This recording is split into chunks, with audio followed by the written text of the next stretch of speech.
Hi, நான் உங்கள் மகராஜ். இது ஆஃப்கோர்ஸ் ஃப்ரீ கோர்ஸ் சேனல். இன்றைக்கி நம்ம என்ன டாபிக் பார்க்க போகிறோம் அப்படின்னா வேர்ஹவுஸ், அதாவது அமேசான் வேர்ஹவுஸ் பற்றி தான் பார்க்க போகிறோம். ஸோ அமேசான் வேர்ஹவுஸ்னால் என்னென்னு சொல்லிடுறேன். அமேசான் ஒரு குடோன் மாதிரி வச்சு அதில் உங்கள் பொருட்களை வச்சு சேல்ஸ் பண்ணுறாங்க. இந்த குடோன் மாதிரி வச்சு எதுக்கு சேல்ஸ் பண்ணுறாங்க அப்படின்னா, கஸ்டமருக்கு உடனே டெலிவரி பண்ணணும். அதாவது சென்னையில் ஒரு வேர்ஹவுஸ் வச்சுருக்காங்க. உங்கள் பொருளை நீங்கள் ஒரு கிராம பகுதியிலேருந்து சென்னை வேர்ஹவுஸ்க்கு அனுப்பிட்டீங்க. ஸோ அந்த பொருள் வந்து சென்னை வேர்ஹவுஸில் இருக்குது. ஸோ இப்போ சென்னையில் இருக்கக்கூடிய ஒரு நபர் வந்து ஒரு ஆர்டர் போடுறாரு. ஸோ அது பார்த்தீங்கன்னா, அவர் காலையில் ஆர்டர் போடுறாரு அப்படின்னு வச்சுக்கோங்க. ஈவினிங்கே அதை டெலிவரி பண்ணுற அளவுக்கு ஃபாஸ்ட்டாக இருக்கணும் அப்படிங்கிறதுக்காக தான் இந்த குடோன் வச்சு சேல்ஸ் பண்ணிகிட்டு இருக்காங்க. அதுக்காக தான் இந்த வேர்ஹவுஸ் அப்படிங்கிற விஷயத்தையே கொண்டு வந்தாங்க. ஸோ அது மட்டும் இல்லாமல் ப்ரைம் மெம்பராக யாரெல்லாம் இருக்காங்களோ அவங்களுக்கு ஃப்ரீ டெலிவரியாகவே இதை கொடுக்குறாங்க. இந்த வேர்ஹவுஸில் யார் பொருட்களை வைக்கிறாங்களோ அவங்களுக்கு ப்ரைம் டேக் கொடுத்துருவாங்க. ஸோ இது பற்றின நிறையா வீடியோ நான் வந்து ஸ்க்ரீன்ஷாட் வீடியோவை நான் உங்களுக்கு போட்டிருக்கேன். நீங்கள் செக் பண்ணி பார்த்துக்கோங்க. இந்த வீடியோ எதுக்குன்னா அதோட கூடுதல் தகவலை கொடுக்கறது தான் இந்த வீடியோ நான் போட்டிருக்கேன். ஸோ அதுக்கடுத்து நம்ம வேர்ஹவுஸில் எப்படி பொருளை வைக்கிறது அப்படிங்கிற வீடியோ போட்டிருப்போம், அதை பாருங்கள். அது முடிஞ்சதும் 10 டேஸில் உங்கள் பொருள் வந்து வேர்ஹவுஸில் ஆக்டிவ் ஆயிரும். அதாவது உங்கள் லிஸ்டிங்கில் FBAல ஆக்டிவ் ஆயிரும். ஆக்டிவ் ஆனதும் அடுத்தடுத்து நடக்கக்கூடிய விஷயங்கள் என்ன அப்படிங்கிறதான் பார்க்க போகிறோம். ஸோ உங்கள் பொருள் ஆக்டிவ் ஆகிடுச்சு. ஒரு பொருள் பார்த்தீங்கன்னா உங்களுக்கு ஆர்டர் வந்துச்சு. அந்த ஆர்டர் வந்த பொருளை எப்படி ப்ராசஸ் பண்ணுறாங்க அப்படிங்கிறதான் பார்க்க போகிறோம். நீங்கள் வேர்ஹவுஸ்க்கு அனுப்பக்கூடிய பொருளை எடை மட்டும்தான் பார்ப்பாங்க, உள்ளே என்ன இருக்குது அப்படிங்கிறத பார்க்க மாட்டாங்க.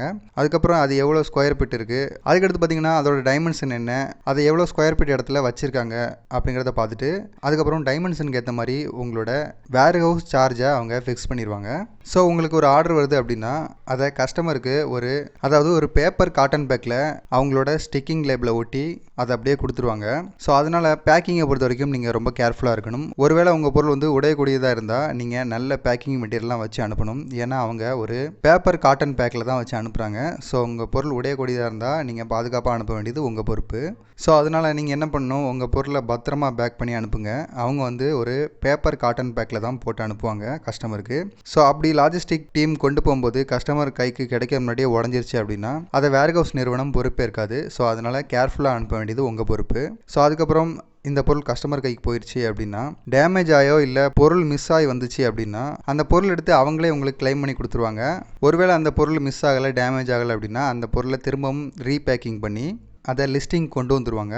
ஸோ அதுக்கடுத்து முக்கியமான விஷயம் என்னென்னா, நீங்கள் கொடுக்குற பொருள் குவாலிட்டியாக கொடுக்கணும், நல்ல பேக்கிங்கில் கொடுக்கணும். ஏன்னா அதை அவங்க பார்க்க போகிறது கிடையாது. அவங்க எடையும் டைமென்ஷனையும் எவ்வளோ ஸ்கொயர் ஃபீட் இருக்குது அப்படிங்கிறத மட்டும் தான் பார்ப்பாங்களே தவிர உள்ளே என்ன பொருள் இருக்குன்னு பார்க்க மாட்டாங்க.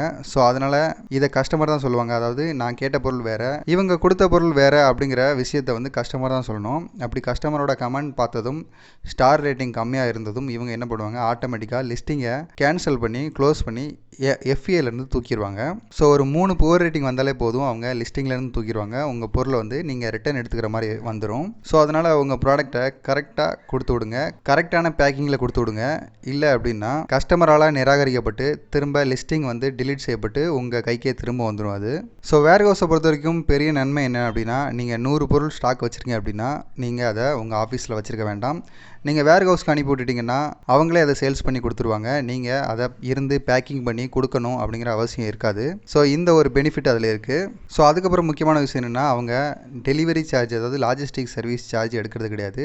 உங்கள் கொரியர் சார்ஜுக்கு பதிலாக வேர்ஹவுஸ் சார்ஜ் அப்படின்னு சொல்லி ஒன்று வச்சுருக்காங்க.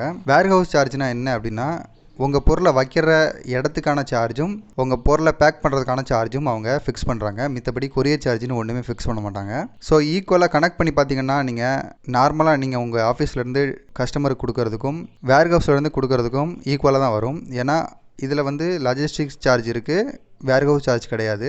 வேர்ஹவுஸில் பார்த்தீங்கன்னா வேர்ஹவுஸ் சார்ஜ் இருக்குது, லாஜிஸ்டிக்ஸ் சார்ஜ் கிடையாது. எப்படி பார்த்தாலும் ஈக்குவலாக வந்துடும். ஸோ சார்ஜை பொறுத்த வரைக்கும் பெரிய வித்தியாசம் இருக்காது. ஆனால் வந்து உங்கள் பொருளை நீங்கள் சேல்ஸ் பண்ணுறதுக்கு பதிலாக அவங்க சேல்ஸ் பண்ணுறாங்க, இவ்வளோ தான் வித்தியாசம். ஸோ வேர்ஹவுஸில் பொருளை கொண்டு போகிறதா இருந்தால் நல்ல பேக்கிங் மெட்டீரியலில் நல்ல ப்ராடக்டாக நல்ல கண்டிஷனில் இருக்கக்கூடிய பொருளை மட்டும் அனுப்புங்க.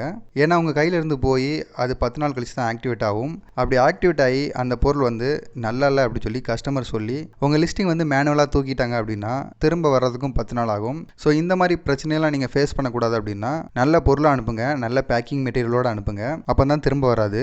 ஸோ ஃபைனலாக வேர்ஹவுஸை பொறுத்த வரைக்கும் இவ்வளோ தான் விஷயம்.